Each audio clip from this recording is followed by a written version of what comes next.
there, it's Kevin with RogueDeckBuilder.com here with the wrap-up video for our nice little Hero's Blade, which didn't actually... We saw Hero's Blade be useful, so I'm okay with calling it a Hero's Blade deck still. Don't know if 3 is the right number. Maybe it is. Aspect of Hydra seemed a little bit weird here. Cards that I absolutely loved was See the Unwritten, but I think that just 1 of main board, 2 in the sideboard is the way to go. 3 and 1 is not a bad finish. We did get lucky on any of those matchups. Could have gone either way. Like the blue-black control had to mulligan, or blue-black-green control had to mulligan the first game. The Absent had to mulligan one of those games.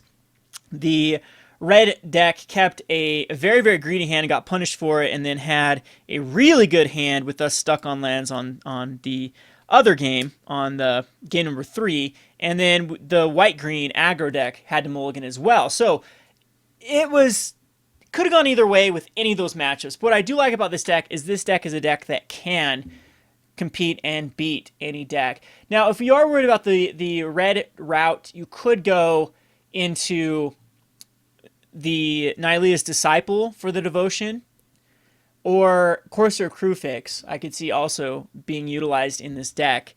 Courser could help you avoid drawing into so many lands, help you find those lands for a bigger Crater's Claw. It works good with Nykthos Shrine of Nyx. It works good with Nylea. Nylea, I don't know if she deserves to be main boarded here. She might just have to go to the sideboard. And we don't really have a sideboard slot, though. Like, Nylea, though, giving trample is huge. Bow of Nylea didn't work in this matchup. None of those matchups I wanted Bow of Nylea, but there has been times where this card is just awesome. Against Burn, it's decent. For 2 mana, you gain 3 life, and it can really put you ahead. But again, I think this is probably something that wants to go over into the sideboard. What I would do is I put the Xenagos as main board. I think that they have a lot of synergy here. And then we'd put the Nylea over to the sideboard. And maybe just two Xenagoses here. And this is what I would run. I would run this list. Maybe cut down an Aspect of Hydra and put another Xenagos in, which gives you another slot in the sideboard. Being either like Outpost Siege or even Twin Bolt. I think Twin Bolt is very key to beating that red deck. But I can even see the arguments for putting just a 1 over or 2 of Rattleclaw Mystic in this deck. Now, I've had people suggest at my local game store that I put in Death Mist Raptor. That's the 3/3 Death Touch, that whenever you unmorph a card or turn a card face down, whatever it is, you can bring it back into play either face down or face up.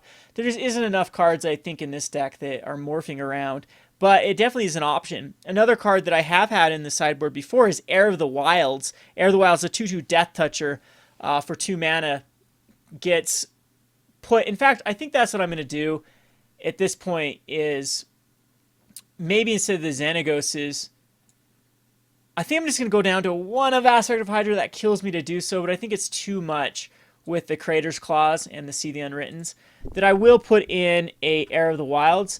You could go Xenagos.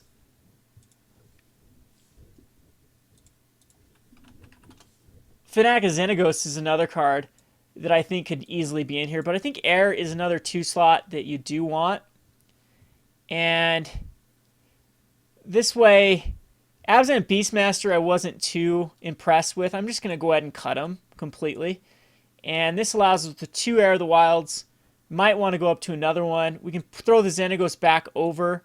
It actually has... The Heir has very good synergy with Shaman as well. So maybe we'll go up to 3 Heir of the Wilds.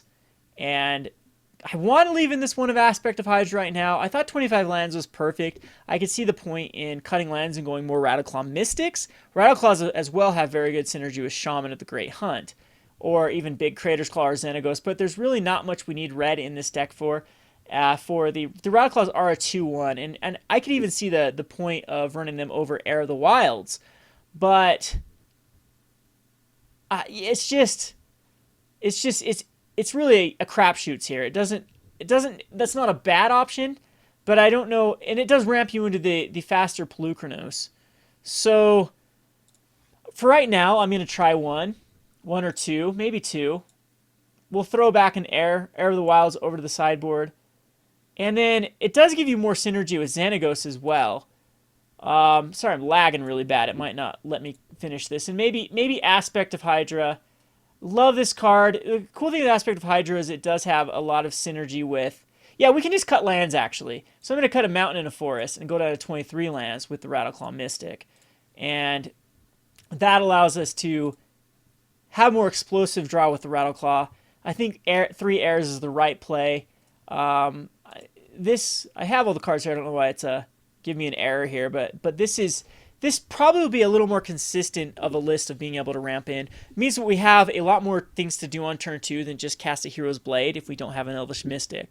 And we have plenty of tricks here. I could see going down in a Crater's Claw, but they're just so good, so I don't see going down in a Crater's Claw.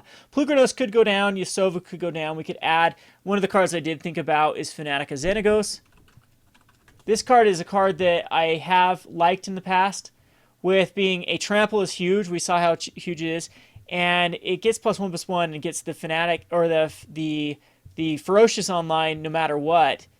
And then... if they put a counter, it's permanently can have Ferocious. So Fanatic might want to be in here in some amount of cards. But I think that our 2-drop or 3-drop slot's pretty full with Yasova and Boon Satyr, and I absolutely loved Yasova.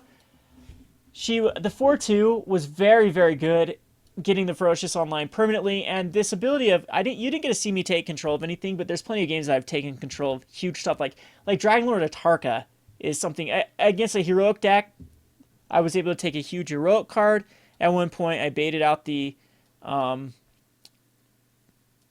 protection, made him have protection from red by killing it, and then they of course used the God's Willing, and then I stole it.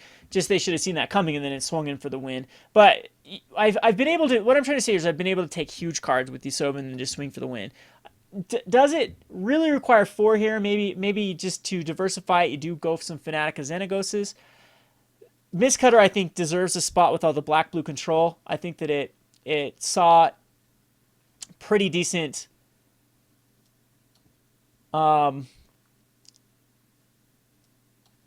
interactions against the black-blue, other than it did get ultimate price. But if it comes down to top deck mode, you want to hit all the Mistcutter Hydras and Crater's Claws imaginable. So yeah, so Fanatic of Xenagos. That's back to Fanatic of Xenagos. Do I want just to cut down the Hero's Blades and try for Fanatic of Xenagos?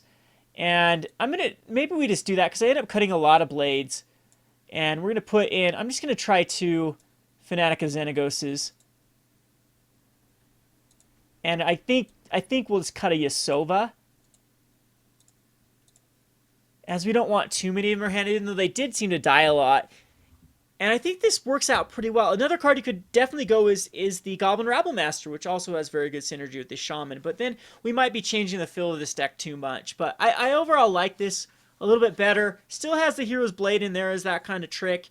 It has the aspect of Hydra in there, and it's got a little more diversified line of play here against the metagame. I think Heir is incredibly good against those early blocks of dragon fodder, survives.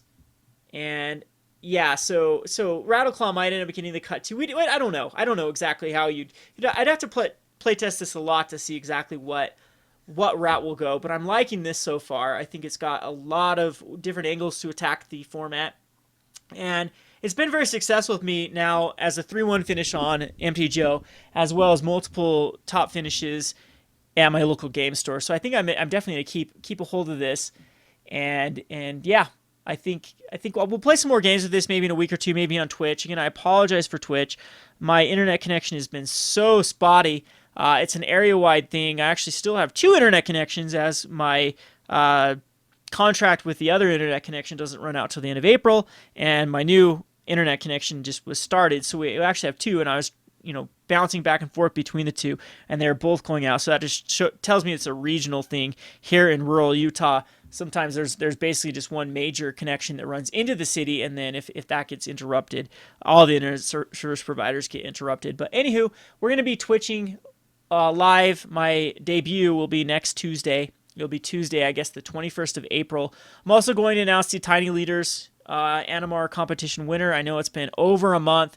It's one of those things that got hectic. I'm going to be doing a video for that and posting on the website here. We're going to announce that actually on Wednesday. So Wednesday will be the Animar Soul of Elements Tiny Leaders winner. A pre-congratulations to that winner. Number 2 and number 3 will also get a playmat from RogueDeckBuilder.com. and be looking forward to that. This has been Kevin with RogueDeckBuilder.com. Thanks for watching.